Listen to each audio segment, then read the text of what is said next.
Quintam, welcome to my vlog. Nandito tayo sa loob ng bahay natin kasi katatapos lang ng ulan at ang dilim sa labas, baka abutin ako doon ng ulan. Kaya lumipat ako dito dahil ako ay nagtanim, nagrepat ng ibang mga ano natin. Ayan. Yan, naka-ano ako ngayon. Naka-gloves yung, naka-surgical gloves ako para ako mag-o-opera. Kasi napanood ko yung ano ni Sis Pearl na ingat sa mga lupa. Ako kasi hindi ako nagagwantes at itong isa wala, hindi ko nilagyan. Itong mga surgical gloves na yan, ginagamit ko to pang tina pag ako yung nagugupit at may nagpapatina. Ayun lang, basta. At dahil nga natakot ako baka masuotan ako ng bulate sa kamay, sa mga kuko. Magtatanim tayo ngayon. Ito ay galing sa ulanan. Ito yung si ano pangalan nito. Kalimutan ko pangalan nito. Mamaya na lang, isipin natin ha. Nakakalimot na ang inyong lola. Ayan. Ito ay lahi ng kapatid ng mga Sansevieria. Ayan. Ayan o, ang ganda niya. Yan. Lalagay ko na lang dyan sa ano, yung pangalan niya. Kasi nalimutan ko yung pangalan niya. Kanina naalala ko na eh. May Alzheimer na. Lolo ko ako, may Alzheimer na daw ako. Ayan, lilipat na natin. Kasi punong-puno na siya dito sa ano niya, oh, sa mini pot niya. Cute na cute pa naman ako dito sa kanyang mini pot. Pero, lipat natin siya dito sa pot ni Pat Mama. Ayan. Basang-basa ito kasi galing to sa ulanan. Ayan, ako tumutulo na nga. Mababasa ang ating lupa. Ayan, maganda din yung ano niya, oh, ugat niya. At basang-basa talaga siya. Tatanggalin ko lang yung konti niyang basa. Para hindi lahat ay mapalagay dito sa ating ano, bagong lilipatan. Mas gusto niya yung ano, maraming bato-bato. Ayun, naalala ko na. Mini bonsel.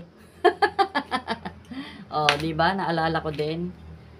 Ano kayang gagawin ko dito? Paghiwalay kaya ako ng isa. Or dito na sila lahat. Ang ganda kasi, oh, nakakatuwa.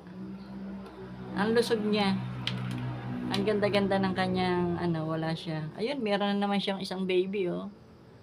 Ayun, oh, meron na naman siyang isang baby, oh. Dapat pala nag-gloves na ako dito sa kabila. Hayaan mo na, basa na ako. Ito naman kasing isang gagamitin ko.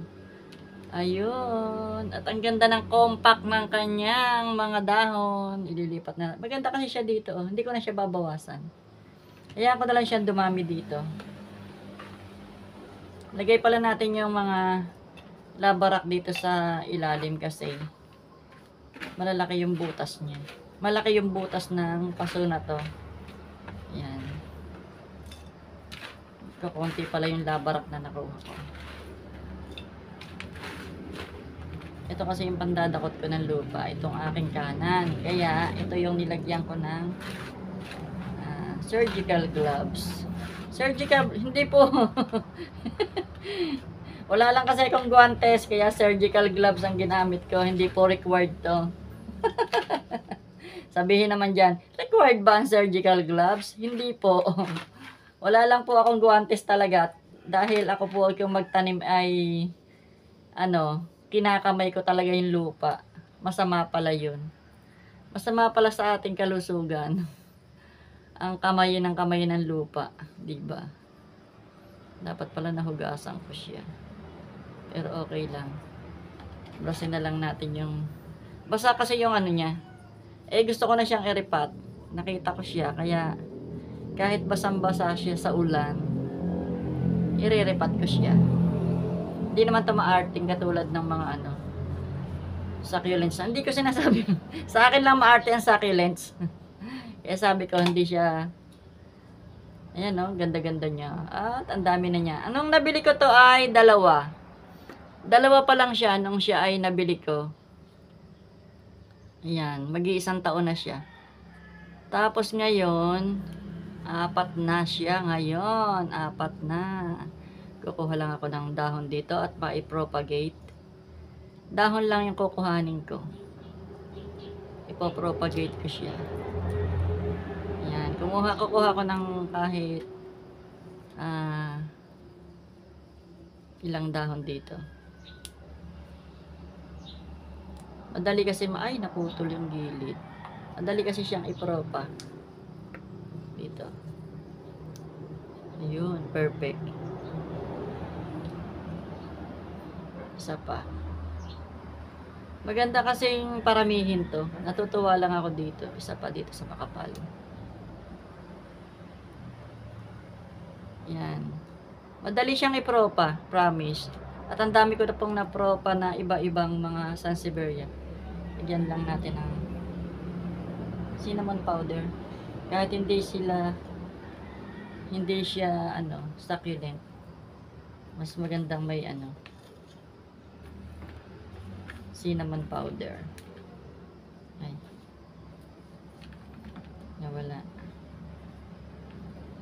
Ayan, maganda siya dito sa ating pak na to. Pak na to. Pak na pak.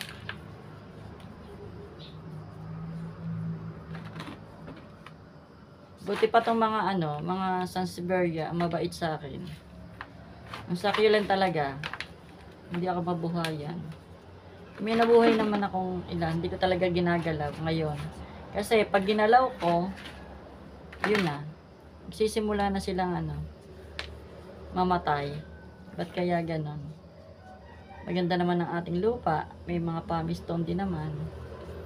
Meron din naman tayong nilalagay na pataba. May osmocot naman tayo. Meron naman tayong ginaga. Kaya lang, hindi ko lang mabili yung mga mahal na bato-bato. Namamahalan kasi ito. Ayokong bumili ng napakamahal para sa halaman. Ayan. Mini bonsel. Yun, mini bonsel. Lagyan natin yung medyo mabato-bato. Ito nga pala yung ating lupa na ginagamit ay sariling ko lang po. Meron po siyang rice hull, meron po siyang pamistone, at meron po siyang lava rock. Yan. Pamistone lang po yung binili ko dito sa ating soil mix. Pinaghalo-halo ko lang siya dahil marami naman lupa dito sa amin. Marami din namang ang lava rock ay doon lang namin kinuha sa dinedevelop na subdivision kasi nga naghuhukay sila. Yun, kahingi ako doon ng lava rock at dinikdik ko iyon. Dinikdik pala namin ni tatay. Katulong ko po ang aking asawa sa pagdidikdik. Meron pala tayo dito, ba't ayaw kong gamitin?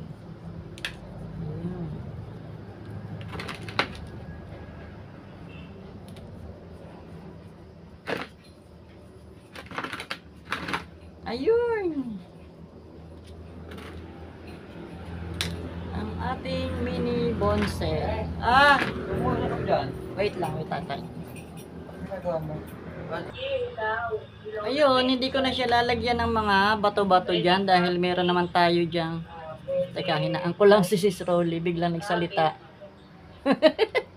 Ngayon po ay LS ni Sis Rolly Seals. Shout out po sa mga bisita dyan. Ayan, hindi ko na nilagyan ng toppings na mga bato-bato kasi may pamistone naman siyang kasama. Kasi nga, pag nilagyan ko siya ng mahaharang pa yung mga babies na lalabas sa kanya. Kaya, ganyan na lang siya. Oh, yun. Diba? Maganda na siya. Maganda siya dito sa pot na to. Hindi ko lang matandaan kung ano yung laman nito nung namatay. Kaya, wala na kasi siyang laman. Nakita ko walang laman. Hindi ko na alam kung ano yung nakalagay dito. As in, tunaw na talaga. Wala na ako nakita. Kaya naman, ito na yung nilagay ko. At wala na kasi tayo mga paso na pwedeng gamitin. Kaya ito na lang yung ating nilagay. Maganda naman siya dito. At maganda to pagka napuno na siya. Pupunuin natin siya. Yun lamang and bye! See you in my next vlog!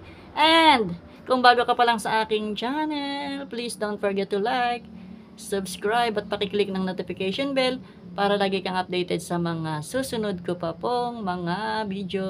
Bye! Kita ko lang yung leaf propagation ko, oh. Diba? Ang dami, oh. Ayan, ang ganda. Ayan. Di ko lang alam kung ito ay mini bonsai or hintayin na lang natin lumaki. Kasi, nagtanggal ako ng dahon. Yan ang ginagawa ko. Nagtatanggal ako ng mga dahon. Tapos, ilalagay ko sa gilid nung tinanggalan ko. Ito, hindi ko matandaan kung saan ko siya kinuha, kung sa mini bonsai ba or sa ibang variety. Tingnan na lang natin pag lumaki, 'di ba? Madami siya, oh. Meron siyang apat na sibol. 3 maliliit tsaka isa dito sa malaki. Oh, dito ko siya nilagay sa